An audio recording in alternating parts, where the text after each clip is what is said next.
Everton beat Liverpool 2-0 to win at Anfield for the first time since 1999, from goals from Richarlison and a penalty from Sigurdsson.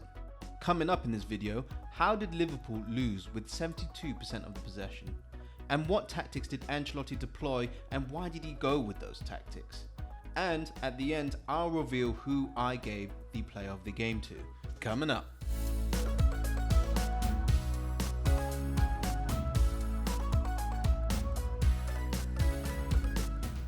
Coming into this game, Liverpool were low on confidence. They had lost key players to injuries and did not invest properly in the January window, and they were hoping to play their way into form with their attack, as Champions League qualification is a must. Liverpool conceded very early on in the 3rd minute to Richarlison, setting up a difficult game from the outset.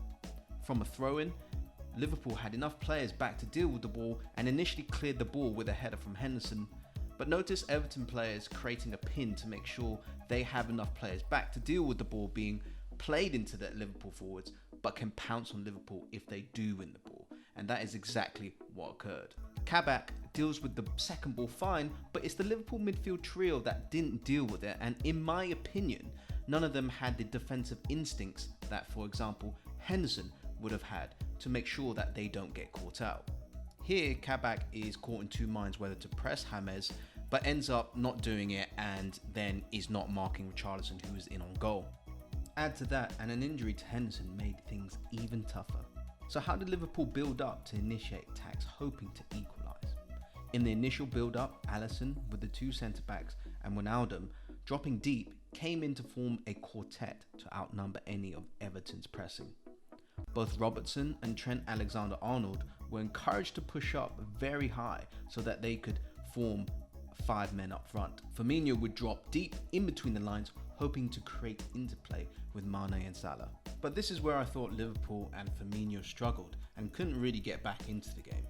Either players were not finding Firmino in the pocket and the moment would pass, or Firmino would drop too deep looking to get involved in the play.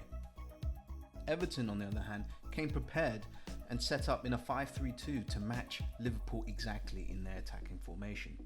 Here they would have sufficient defenders to deal with Liverpool's attackers and to ensure that they did not face any overloads on the wing. Here, Trent Alexander-Arnold progresses the ball, but Digne comes to meet him with Godfrey picking up Salah. Gomez comes to help to make sure there were no overlaps, and Davies is there to come and help pressure Liverpool when they try to recycle it in midfield. From here, it gave Everton the platform to press Liverpool when they tried to recycle it through the middle.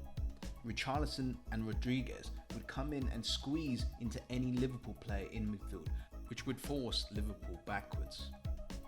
Ancelotti purposely went with two up front, with Richarlison and Rodriguez as a second striker to exploit the Liverpool defenders. Rodriguez would have the technical ability to peck out the pass, and none of Henderson, Kabak or Nathaniel Phillips could handle Richarlison's athleticism. Especially with Dominic Calvert-Lewin coming on, the two strikers were no match for the Liverpool defence on the counter-attack. This is what caused the penalty. Richarlison spins off Nathaniel Phillips easily, and Dominic Calvert-Lewin getting the beating of Trent Alexander-Arnold to receive the through ball and get the unintentional foul. Do I think it was a penalty? Yes. Whether Trent meant it or not, he stopped Calvert-Lewin having essentially a tap-in to go 2-0 up. In the end, Liverpool lost it with some poor defending throughout the game and being unable to exploit the ball into feet to their front three.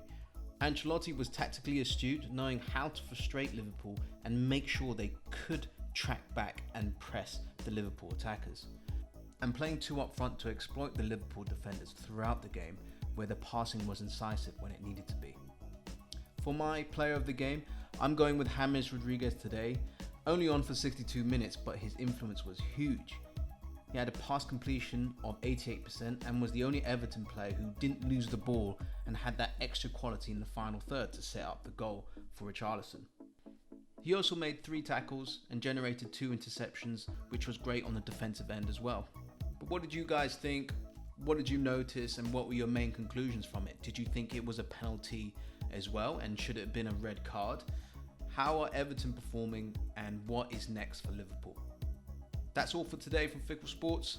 Like and subscribe. You guys are the best. See you later.